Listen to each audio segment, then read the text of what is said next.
Hey everybody, I'm just trying to figure out the best lighting situation here because I'm also trying to figure out how to minimize the audio from the air conditioner because it is very, very hot in Maine right now and I don't want to die of exposure from the heat. I feel like Two-Face right now with the half black, half white look going on, but I have to. So it's going to have to be like this, I'm afraid. That's about the best angle you're going to get. Sorry. So we are moving out of our apartment. This is what's left in the current apartment, and unfortunately, that means that you have to deal with this sort of right down the middle, light and dark side of me, and also my weird pillow set up here to sit. But I'm going to read chapter 8 today, and I'll pick up 9. Possibly I might actually do a July 4th one on Wednesday, so I promise it's the last time I'm going to move the camera. But I didn't do one last week. I missed one of the days, Friday, mostly because it's just been really, really hot and we've been moving a lot of stuff. And my wife is very pregnant, so she can't really help move anything, so it's been on me to do that, and at a certain point I just don't have time during the day to do anything besides move stuff. So, no live reads, but you're getting one today. They have all been uploaded to YouTube. I will upload this one as soon as it's ready, so I've been trying to get better about uploading them more often, and we'll be closing in about a third of the way through the book in a couple of days. Like I said, I will try to do a reading on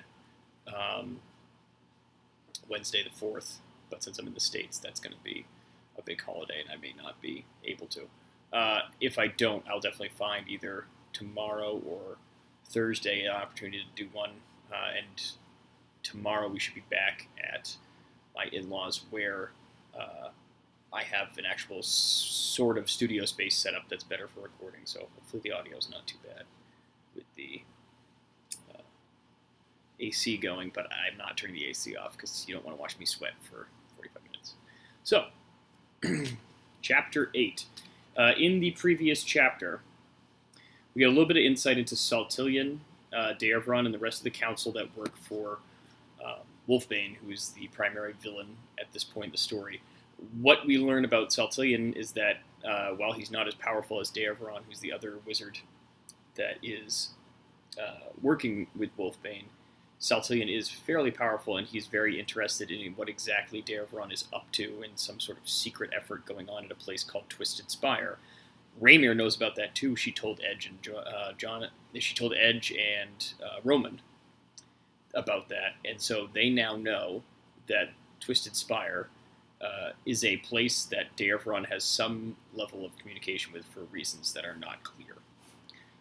In the meantime, Trem and his companions, his newly found companions, are now leaving Gailakill and the Inn of the Four Winds because Ghost was attacked by some sort of black-clad figure, and its companions, also clad in black, and they now are headed first to the east, and then they'll be going south to retrieve a package. In exchange, Ghost has offered to help Joven find his father.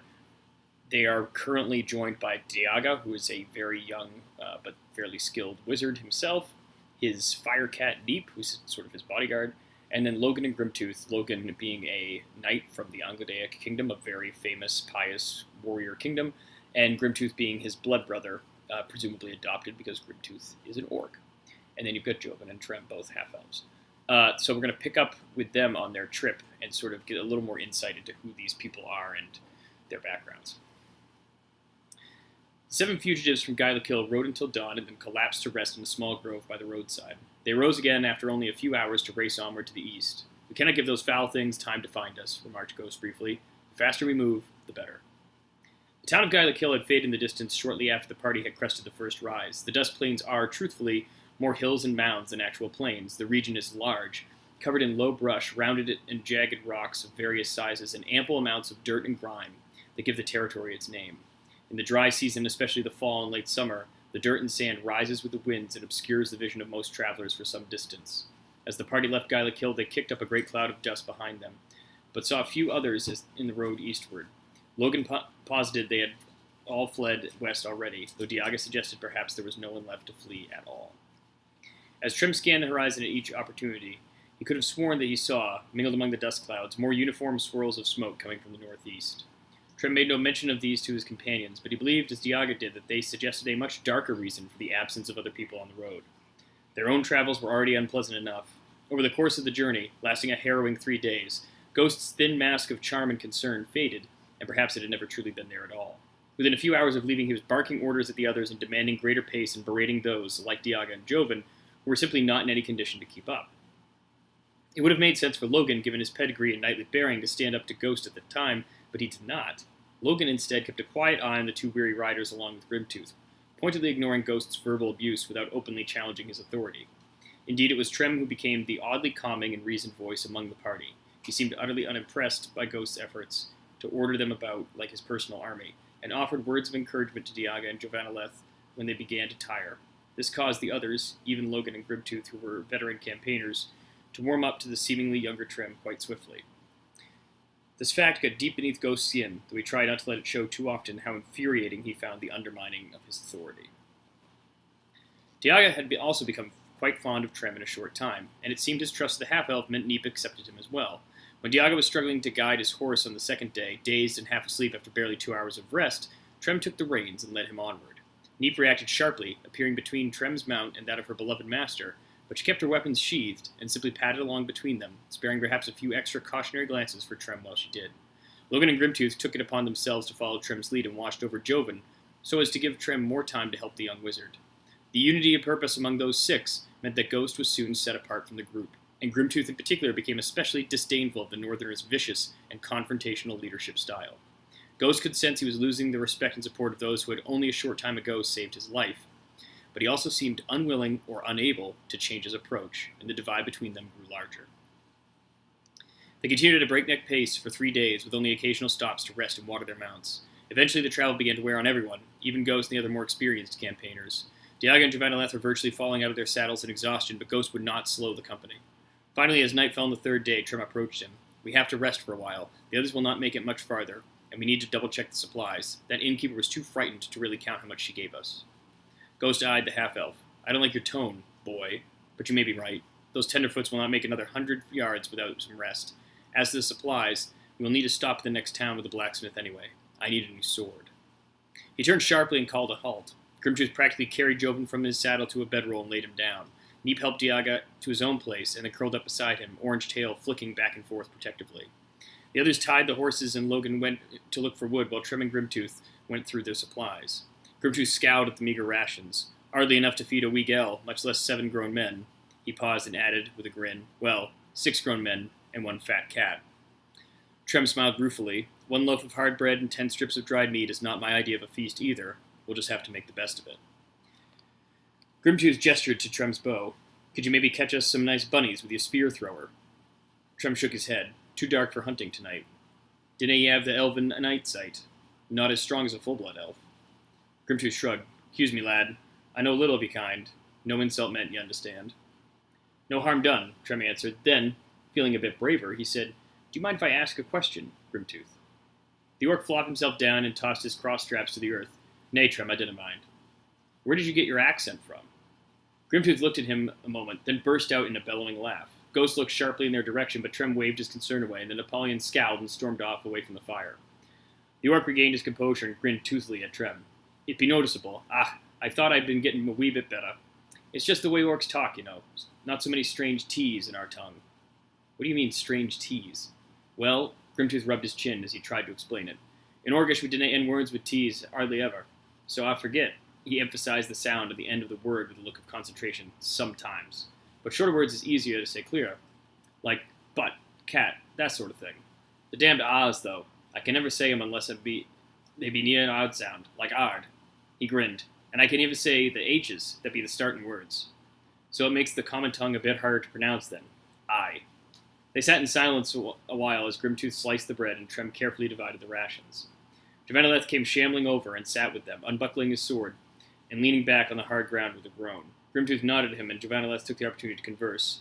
Grimtooth, did I hear you call your horse Thunder? The orc grunted. Aye, lad. Logan said when he trots through the streets, it be sounding like rolling thunderclaps. Trim smiled slightly. One might expect that from the world's largest horse. Aye, it do be taking a big animal to hold me. Joven put his hands behind his head and looked up at the stars. It is something to be out here under the night sky. I find I don't miss home at all. Ugh, Grimtooth shook his head. I would be given anything to be back home at this moment. Why are you so far from home? Joven asked. Are you and Logan on some rite of passage? Well, lad, it might be something you call a rite. The orc shifted nervously as he struggled, but was unable to get the word out clearly. It was more like we had to leave. Trem noted his tone. Why would you have to leave? I cannot tell you, Trem. Not anything personal, but suffice to say, we have to atone for sins committed. Ghost, apparently somewhat recovered from his irritation with the orc, came over briefly from his watch to take his share of the food without a word. Grimtooth watched him walk away. That one is no leader. We be headed for a long and hard journey with him at our front. Trem said nothing, but instead took up his rations and began chewing methodically. Finally, he leaned back against a small stone and said, Tell me, Grimtooth, how did you come to be Logan's blood brother? The orc sighed and also reclined, having wolfed down his food quickly and without complaint. That'd be a long tale for you, Trem, and I don't like to talk much. Maybe it's better if I tell it then. All three glanced up as Logan appeared with the firewood and dropped it down between them. If you'd be so kind as to start the fire, then I think I could be convinced to tell a little tale.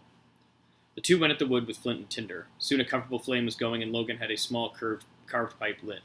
He too settled back and yelled, and sighed. Now that is much better. It's no prince's lounge, but it works just as well. You're a prince too. Trem glanced at Javaneleth. I'm traveling in awfully royal company. No, not really. Logan stroked his chin as he explained. My father is Arvadus Angladeus Hawking, current king of Angladeus, and so that makes me a sort of prince, I guess, but I have no real ties to the High Lords or any governing body. Mind you, that's just fine with me. He took a long draw on his pipe. No, my oldest brother, Varasho, he's the prince and heir as long as the family is permitted to hold the throne. What do you mean, permitted? Logan spoke around a puff of smoke. In Angladeus, there are laws to intercede if an heir is believed to be unworthy. We are of the Hawking House, and thus, like all other High Lords, have a claim to ties to the founders of Angladeus. In order to hold the throne, one must be met with the approval of the other High Lords and of the people. My father has little trouble winning the people, he grimaced. It's some of the High Lords that chafe at his reign. Why is that? My father does not live in the palace, nor does he hold sway for long periods in the throne room unless absolutely necessary. He lives in a cottage, a nicer cottage than most, but a cottage all the same, among the commoners on the Zenith Road, one of our raised central avenues. The High Lords of the city each have their own district to govern, and most have manners just barely lesser in grandeur than the royal palace itself. They find my father too earthy for them, although the people of our kingdom love him for it. And you? Logan looked at Trem with a slight grin. Have I ever regretted my father's decision? Do I pine for wealth and the recognition of other austere gentlemen? No, Trem. I love my people. What the High Lords often forget is the common people's ancestors built the kingdom, both cottages and palaces. They are still its foundation. My brother Varasho is more inclined toward keeping good relations with the other nobility, but even he has a much softer heart for the common folk than most. I think it's our love of the everyday man and woman that led my father and his sons to travel so much, and that's how father found Grimtooth after all. It was some years ago, a dozen now, I think, when the gnolls were becoming a growing threat in the Dust Plains. Father wanted to send aid to the people of the region, just as the Angladaics had done in times before, but many of the High Lords were unwilling or uninterested in aiding those outside our kingdom. Only Runedin Calabar, High Lord in command of the Paladins, agreed to help. The two came through the wind pass to the Dust Plains, and learned that the Golden Sun clan was under massive assault. They were our oldest allies. Cran Broadaxe gave his life to defend Gailakill many years ago alongside our people. My father could not leave them to be slaughtered. Grimtooth's countenance darkened as he spoke up quietly. I remember seeing him come into my home. My parents was dead. All of them dead. And I was always left. Arvadus. He took me to Angladeus with him and made me his son. I would be dead now if he hadn't found me. Logan nodded gravely as he replied. My father had only recently been named king, and he took a lot of jeering from the nobility for welcoming an orc to our kingdom. No one cared that this was the same clan that fought beside our ancestors many years ago. They all saw a monster, a threat to our traditions. He shook his head. Ridiculous, all of it. Trem looked at Logan and Grimtooth quizzically before asking, So you were both raised by the Hawking House. How did you become blood brothers? Logan smiled. Grim was 18 when my father brought him to live with us. He was still a true orc, through and through. As for myself, I had no real friends as a youth except my brother. When Varashu got older, he started taking his duty to Anglodeus very seriously.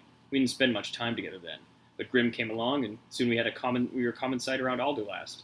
We mingled with the locals, spent time policing the streets with them, solved disputes, and reveled in small celebrations. It was an easy decision for me to complete the Orcish ritual, and my father was very proud when we decided to join our bloodlines. The blood joining is not just a formality.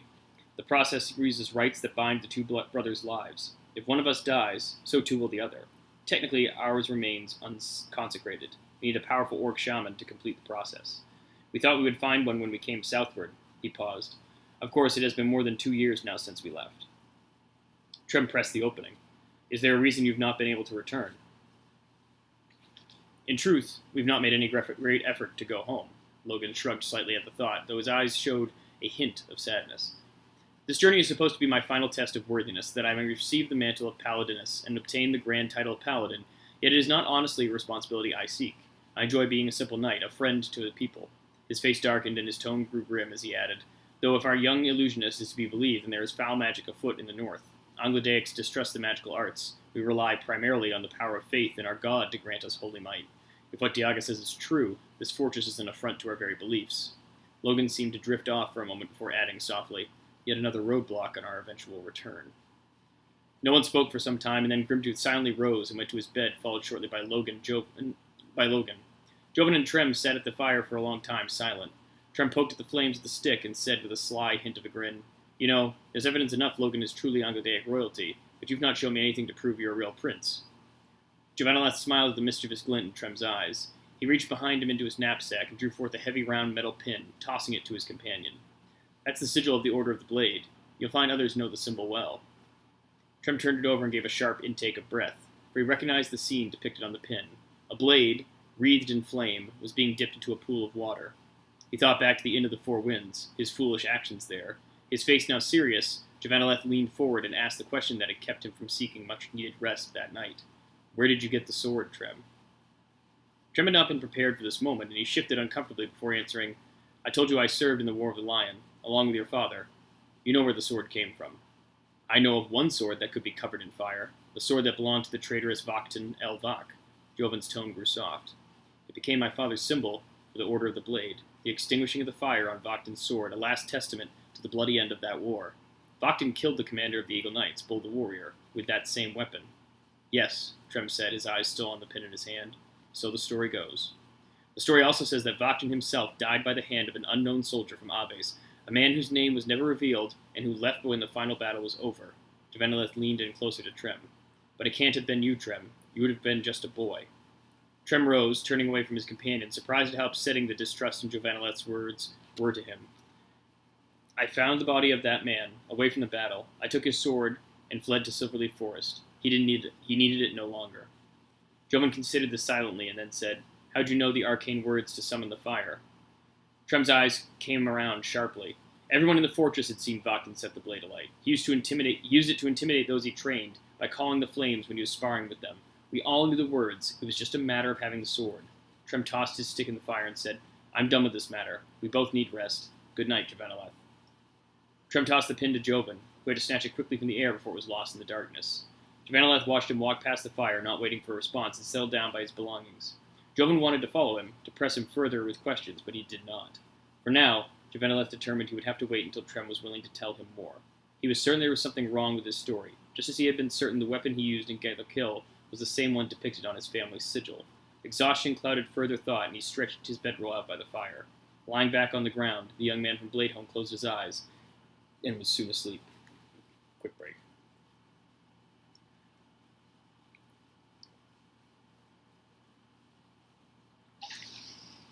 Alright, I'm going to try to get some better lighting in here really fast.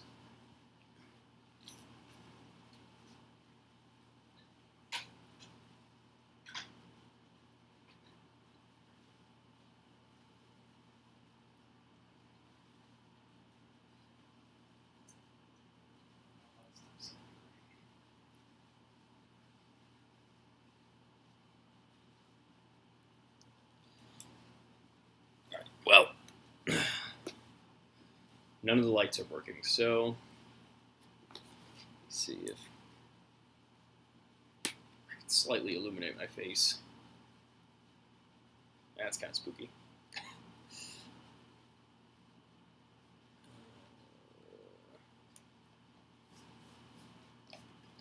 We're just going to go with the dark. I can read just fine, but it's not great in the video. Okay. Slight camera adjustment. There we go.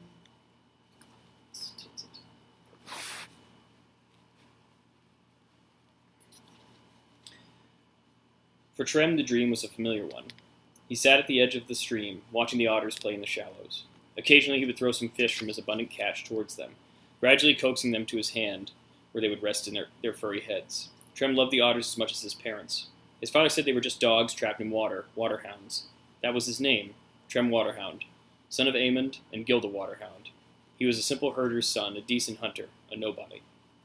The dream was all the more pleasant because Trem could see it so clearly. His old home was a ramshackle log cabin his father had built and his mother maintained, while he and Trem were off selling cheese, meat, and other goods in various markets in nearby countless villages. He glanced over his shoulder at the homely place in the distance. What a mess it was. How he loved these days. Trem was 12 again, just a boy beginning to learn a man's responsibilities. His home was his world, his loving parents the universe, his gods the river and its many secrets. He could have stayed at the riverside for his whole life. Deep inside, after having gone to so many other places, it was his secret wish that he had stayed. There was nothing in the world he found that made this seem poor or unfulfilling. As always, the brief joy of the dream began to fade, and Trem's attachment to the dreamscape with it. Only as he was fading from familiar sight did he suddenly notice he was not listing off into a dreamless sleep. Trem felt himself pulled, moved was probably a better word, but he could not explain how. Suddenly he stood in a great hall with an oddly made table spanning its length. He was not 12 anymore, he was himself now, dressed in his worn clothes from the trunk and silver leaf, and older in years than he appeared. Trem could not explain how he came here to this odd room, empty but for a single table, the hall devoid of seats. He lingered, his hand touching the edge of the table, and tried to recall something he'd read once. Mere walls and windows must soon drive to madness a man who reads and dreams too much. Do you know this place? Trem's head came up at the echo of a voice in his mind. Across from him was the blue shimmering form with sharper blue wide slits where he believed eyes should have been. Curvin hovered beside the table, and the world around them wavered slightly as Trem steadied himself. He now knew where he was. The Archway Temple, the meeting place of the gods. Yes, though at the same time it is not. This is still a part of the dreaming world. It would be impossible to bring you to the real temple in the godly realms, unless you were dead. A man who reads and dreams too much, Trem quoted the god. Were you thinking of me? Perhaps, but the warning is the same for everyone. And how did you bring me here? In the dreamscape, such things are possible for those who know how. I'm not sure I like you being able to do that, Trem crossed his arms, or your cryptic way of introducing yourself. I apologize. I merely thought to give reference to your past self and the daydreams you once had as a child. You have that dream often, I know. It seems a comfort to you. Everything is about dreams, isn't it? Trem leaned on the table as he spoke. I only wanted to spend my time asleep in a place of comfort. I did not seek the counsel of you or any other. Not directly, but I gave you a piece of myself once. I can occasionally use that to exert some control over you, in the realm of dreams especially. Pleasant, Trem said sarcastically. Is there something else you want to threaten or cajole me into? My personal history has already raised doubts within the man I came to help. Curvin did not respond immediately, and Trem looked up from the table where he had been studying his reflection. I asked if you recognized this place, and you do. I believed you would, given your penchant for reading and study as a boy. I wanted to show it to you, and to offer you some counsel. Curvin, Trem's voice was exasperated. You have now over 3 times come to me, twice in dreams and once in your temple. It's hard for me to believe that you're not trying to manipulate me just as other gods once did before I fled to Silverleaf Forest. If I'm being honest, you're only making going back look more appealing each time you come to me. We gods have sworn oaths many times, in this very chamber, to stay out of the lives of mortals, but many of my kin violate these agreements with impunity. I have never done so, until now, but you must believe me when I say I only desire to help you. But why? You were right in saying I read too much of gods and mortals when I was young. I remember you. You are not like the others, so dependent on the many people of Testenir for your existence and strength. Some of the texts I read even implied you might not share kinship with your own kind, let alone us mere mortals. It was hard to tell given his formless shape, but Curvin seemed to flinch at Trem's words. The god of time spoke softly in Trem's mind. I gave you a piece of myself. In many ways, I have more of a connection to you than to any being in this or any other world. I've watched you, and yes, interfered in your life. Perhaps I have been too intrusive, but I've done so out of a desire to help. It's because of me you have no mother. Don't. Trem cut him off sharply. You're not my mother or my father. I believe you when you say you want to help, so speak your piece, God of time, and let me rest. I wish only to say that you should tell Javaneleth the truth. Trem's laugh was short, a barked chuckle without mirth. Now, when you say things like that, it makes it harder for me to believe you wish to help. Rather, I think you're actually trying to get me killed, immortal. Eventually, your lies will catch up with you. They may, but what do I gain by telling them I do not age? Are you hoping they will see me as some sort of savior, some hero? I'm none of those things. I only wish to help Joven. But the ideal still intrigues you. You relish the possibility of saving a young man so like yourself, or, in some small way, helping the people you once tried to hide away from. All these things harken back to the young, idealistic version of yourself you buried years ago. Perhaps a reawakening of that ideology is a good thing, but you should remain wary. Trem remained unmoved and said nothing in response, though the God of Time waited a long while. Very well. There is one thing that I can show you now that is of dire importance. Beware allowing yourself to drift from the dreamscape.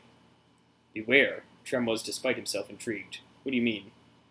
Your mortal world, Teth Tanir, is bound by laws of physics that the gods put in place to give it a degree of order and logic. When the first mortals were made, they were driven mad or taken over entirely by the total freedom of power and unbounded existence we have in the godly realms. In truth, even most immortals are not capable of handling this limitless, formless world restrained only by imagination and strength of will. Many of my kind form realms like your own, with physical objects and barriers that exist only to create the illusion of boundary. But the illusion also helps preserve sanity. The dreamscape is a strange blending of those two worlds. In truth, we gods did not make it, and have no idea how it came into being. Dreaming was not something we envisioned mortals doing, nor do we expect you could learn to manipulate the more pliable realm of dreams. As little as most mortals understand about the dreamscape, we know only slightly more.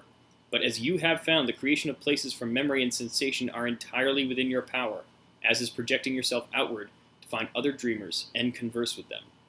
And the dead, Trem added. I've heard that the dead can enter the dreaming world easily. Some say they occasionally get lost there, and they can't return to the godly realms. This is true. The dead travel intentionally, or sometimes unintentionally, into the world of dreams. Some do not understand that they have traveled there and remain unable to get out.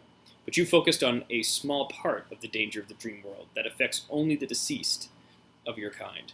Can you not see the dangerous implications for mortals? Even dreamwalkers, who have honed their craft for many nights, run the same risk. I'm not sure what you mean. Being trapped in the dreamscape like the dead, remaining unable to awaken? Perhaps, but the greater peril lies in projection of one's power. It creates a beacon that can be spotted and, as I have demonstrated, manipulated. But you said that was because you had a piece of yourself within me. It made finding you easier, but bringing you here I could have done on my own once I had located you in the dreaming world. As could many gods, and Trem felt his head begin to throb, the beat of his heart to thump against his ribs, and the pulsation to ring in his ears. Their power can harm you. Do you feel the pressure of your own blood against your physical form? I can, with enough focus, break your mortal body in many horrible ways. The terrible, overwhelming sense of his blood fighting against its confines subsided, and Trem fell to one knee, and as he felt the loss of control recede. You could have killed me. Yes, but I did not. You're saying others of your kind might. Tell me the truth, Curvin. Is there another immortal hunting me? I deserve to know. But the god of time was drifting away from him. You should learn to harness your strength and vision of the dreamscape, Trem Waterhound, before you have to meet another of my kind in less amicable circumstances. Trem tried to clutch the side of the table, to rise, but it was shimmering, wobbling, and fading out of view. He fell backwards, and the floor did not catch him. Spinning he fell forever through the visions and sounds that were not comprehensible. He could not say how long he swam in the cacophony of noise and light, but it was slow in ending, and his mind never quite rested. Another quick break.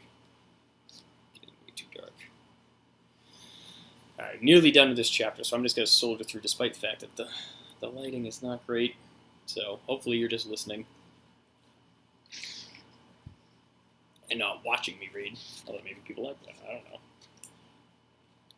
Trem awoke suddenly, shooting up from his prone position on the ground with a loud gasp. The sun was well into its daily climb, and he realized he'd slept far beyond dawn. He looked toward the remnants of the night's fire to see Javaneleth stirring the ashes with his belt knife. Upon seeing Trem was awake, Joven rushed towards him. Trem, are you all right? We could not rouse you. Diaga said to just leave you alone till you woke up. He grinned sheepishly, almost apologetically. I guess I feared you might not wake up. Trem grunted and rose to his feet, quickly gathering his belongings. Thanks for watching over me. I had a restless sleep. He turned away and went to saddle his horse. Joven caught himself staring and muttered, Let him go. No sense pestering him now. The company moved on shortly after Trem's awakening. No one mentioned the comatose state he had been in for most of the morning. In fact, no one said much of anything for a while. As afternoon came on, Javaneleth joined Ghost riding up front, the grizzled older man relating some of his greatest adventures for the spellbound youth. Logan, Grimtooth, Neep, and Diaga rode a few yards behind them both, the pace light enough for conversation. Trem was still farther back, acting as a rearguard. Logan glanced back and turned to the young mage. You're certain he's all right, Diaga? The refreshed wizard followed his look, then grinned. Trem? Yes, he's fine. He was in some sort of trance this morning, but I've seen that type of thing before. Logan was taken aback. When? Diaga's smile faded a little. Well, truth be told, I used to go into some catatonic states a lot, usually when I was studying too many magical texts at once. Sometimes your body just has to shut down to process all the arcane energy. It is a great strain. It becomes difficult to remain active and awake. You think Trem was studying magic? No, but something significant has happened. He's certainly not the same man he was when we stopped last night. Logan nodded and Grimtooth grunted. He's not the one that concerns me, I tell you. It be that one up there. He gestured towards Ghosts. I don't think it's great letting him be the leader of this little trip. Diaga eyed the orc with a skeptical look. You really think Ghost is in charge? Logan and Grimtooth both turned their attention to the youth. If anyone is leading this expedition, it's Trem, Diaga concluded. How would you figure that? Asked Logan. He is obviously the only one who can tell Ghost what to do. He's been watching out for Javaneleth and I since we left Gyla Kill. He called for a stop last night, and after what he did in the inn with his sword. I know a magical weapon is not enough on its own to make a man or woman a leader, but there's something about him that even Ghost has to respect. Think of it this way. Wouldn't you be more apt to listen if Trem suggested a course of action than if Ghost did? Logan looked thoughtful. I suppose I would. Aye, agreed Grimtooth. They both looked sharply at each other, then at Diaga, then back at each other and burst into laughter. When they recovered, Logan asked a now broadly smiling Diaga, How did a young wizard grow so wise so quickly? That, remarked Diaga, is not a terribly pleasant story for such a beautiful day, but I can tell you if you want to know. The other two nodded their assent, and Diaga cleared his throat to oblige. Well, it's best to get the details out of the way. Firstly, I'm an orphan, but unlike some, I have a family name for my parents, Corsair. My parents had a small home outside the Whitewood in Nepal. One night, something or someone killed them. I don't know what, and no culprit was ever found. All I've been able to learn was that the murder itself was especially brutal and violent. So with no relatives to take me in, I was raised by one of Nepal City's most auspicious orphan houses. He winced as if physically remembering a whip. They were most unkind. My parents left me one gift aside from their name before they died. They had been educated people, and I later learned both were renowned poets in the north before they retired to solitude near the forest. I knew how to read reasonably well, even at a young age. In the orphanage, I was always smaller and weaker than the other boys, and fighting for food was common, but there were also books there, and I didn't have to fight anyone for those. The owner of the place would not let any of the children die outright, so his workers begrudgingly made sure I was fed just enough. I filled the gaps in my meals with reading. Among those books were several no one, not even the masters of the orphanage, could make any sense of. I was not 10 years old, but I began to understand some of the meaning in those pages. I discovered I had an affinity with powers I did not understand. I could call upon words in a language I'd never heard. I began to set my tormentors' clothes aflame when I felt in danger. I devoured every book in the orphanage and began asking for more, of every type and language. My masters, perhaps unnerved by my method of dealing with the more brutish boys, became less abusive and more fearful. Eventually, I was packed off with a shipment of goods to Ozymandias. They left me at the front gate of the fortress with a note tied round my neck. Mage, do not return. Ozymandias was a good experience for me. There were other children my age with the ability to fathom aspects of the arcane. Moreover, my studious behavior was encouraged by wise older wizards, and for a time I was happy. But then a different man, one named Kithal, replaced the high wizard of the fortress.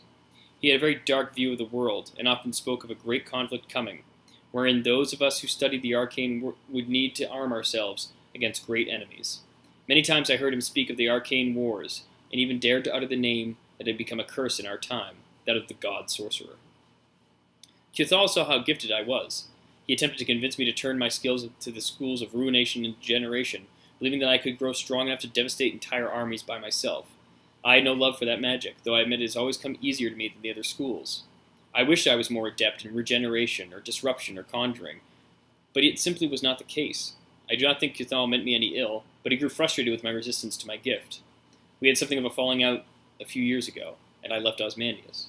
I have never been back, nor corresponded with Kithal since. Diaga paused and glanced towards Neep, who was trotting alongside him. I had to escape. I simply did not believe I could remain any longer. I didn't know what I wanted to do with my life, but I knew eventually I would give in to Cathal's insistence I focus my energy on destructive forces. To my shame, I stole several volumes from the library and departed under cover of night. In retrospect, perhaps I should have used a jump spell. A jump spell? Asked Logan. A random teleportation spell, sending the caster far away from his location to one he cannot determine. It would have been a foolish gamble. Cathal would have immediately known I'd cast it, and though luckily it's one of the few spells that can't be traced. I opted not to, fearing where it would land me, perhaps in the ocean or among the high peaks in the mountains. Ultimately, I chose to walk back to Nepal. I attempted to make a living in the city for a time, but I had no skills outside of the arcane. In the Napoleon Empire, such gifts were frightening, hence why I had been sent to Osmandius in the first place. At the time, I had no idea what to do, so I left and started walking north. I had no money and no concept of where to go, but I knew the city was not the answer. In my travels, a fearsome storm rose up, and as often happens in the great northern waste, and I lost my way. I stumbled, snow-blinded near unconsciousness, into a small cave. I was fortunate to find a shelter, and more fortunate that it was occupied. He looked at his feline companion, running effortlessly beside his trotting horse. That's where I found Neep. More aptly, she found me. Grimtooth was astounded. You're telling me the flamin' orange cat of yours is a gel? Diaga smiled. Yes, it's exactly what I'm telling you. Neep kept me warm through the storm that night. She was like me, an orphan. Her parents had died in that cave, far from the warm lands in the south firecats are native to. I think perhaps they had been driven out of their home and just kept wandering. They were caught in the sudden descent of winter, and were too weak to survive. I would have met the same fate that night, if not for Neep. When I woke up, I was shocked to find a cat about my size covering me from the cold, and even more surprised to see it was a firecat. As I said, firecats are a rare breed, normally residing along the base of the Sky Table Plateaus amid the heat of the endless sands in Southron. They are prized and hunted for their brilliant coats, but they are also considered one of the most intelligent bestial creatures in the world. That morning she went out of the cave at great speed once I woke, and I suspected I'd never see her again. A few hours later she came back with several rodents in her jaws, and lucky for me too, as I barely managed to find enough wood for a meager fire and a few roots that I thought might be edible. Neep was smaller then, though to be fair I was about 14 years old myself, and clearly neither of us was ready to be on our own. For a few days we made do in the cave, with her hunting down game nearby and I building fires for warmth and scrounging for herbs and anything else we could eat. Before long we were inseparable, and she allowed me to seal her parents' bodies in the cave. We had to move on, but we never would have to be alone again. Did she always walk upright? Asked Logan. Firecats are stronger in their hind legs than their felines, even the lions of Westia. Neep watched me, and then one day she was simply walking beside me, studying my movements. It gave me quite a start the first time she did it. Diaga laughed at the memory. They are amazing creatures. Someday I'll have to show you her front paws. They have long fingers that curl like into more traditional cat paws when they are on all fours, and in place of a dew claw, they have a long thumb. That's what gave her the ability to hold weapons and take part in our performances. As I explained, she's a fast learner. We made a decent living in the north for a while, performing in small inns and earning enough for a meal and a bed for 1 or 2 nights. It was a happy time. Logan looked at the young mage, enthralled by his story. But you came still further south. Why? Diaga sighed. I missed people. It seems odd for a beaten orphan to long for the presence of others, but I did. I thought Neep might abandon me eventually as she grew older, but she has remained. She has always stunned me with her ability to adapt to our world. She's entranced by armor and weapons from the time I met her, hence her armored leather kilt and bracers. She's added more over time as she studies people and their ways. She's always been good with daggers, but even I was amazed how comfortable she is with the sword. At first I thought it would just be good as a visual intimidation, but she has real skill with the blade. Diaga looked down at Neep with genuine affection and care. From the day we met, I've tried to teach her things, walking upright, juggling, even to talk. Logan's eyes went wide. She talks. Diaga laughed. Well, not really. She cannot seem to grasp the concept quite yet. She has the vocal capacity to speak as well as you or I, but she only knows her name. Right, Neep? The firecat, who had been watching the group's flanks the entire time for any sign of danger, turned her head and sharply in the wizard's direction called, Neep. Logan laughed loudly and Diaga smiled happily. Grimtooth was so dumbfounded by the sudden pronouncement that he nearly fell from his saddle. Instead he took to muttering to himself, halfway around the world with a no-brain brother of mine, and we got a blinking cat that talks. God save me, I nay asked for this. When he had recovered, Logan wiped his eyes and asked Diaga, So why Gyla-Kill? I fear we may have dragged you to an even greater misfortune in your young life. Diaga shook his head. There's no joy in life without sorrow. We came to Gyla-Kill to avoid the fighting in the north. Now it appears the war will leak south. I'm just trying to make sure I am with the right people when it does. Grimtooth leaned over and clapped the youth on his back, nearly knocking him from his saddle. Not to worry, laddie. We always be on the right side, win or lose. Logan nodded sagely and voiced his agreement. Win or lose. Hey! The three looked forward to see Jovan riding toward them, and Ghost sitting calmly on his mount at the next rise in the road. The young ranger sped up to them and halted, his horse rearing up slightly as he did. Jovan looked excited. There's a village up ahead. Ghost says we need to stop there and find a blacksmith to make him another sword. We should also ask after directions to this road south. The group turned to see Trem had caught up with them from the rear. After all, he remarked, I certainly do not know where it is. Diaga smiled and moved his horse aside. Lead the way, Trem. Alright, so that's Chapter 8. Sorry about the bad lighting. That'll be fixed tomorrow. And tomorrow, let's see. I may crank out Chapter 9 tomorrow, too. We'll see. Thanks for checking in. I'm not going to do Q&A just because it's weird doing Q&A when you can only see half my face. And I will upload this shortly, and we'll be back for 9 later this week and try to get through 10 and 11 as well.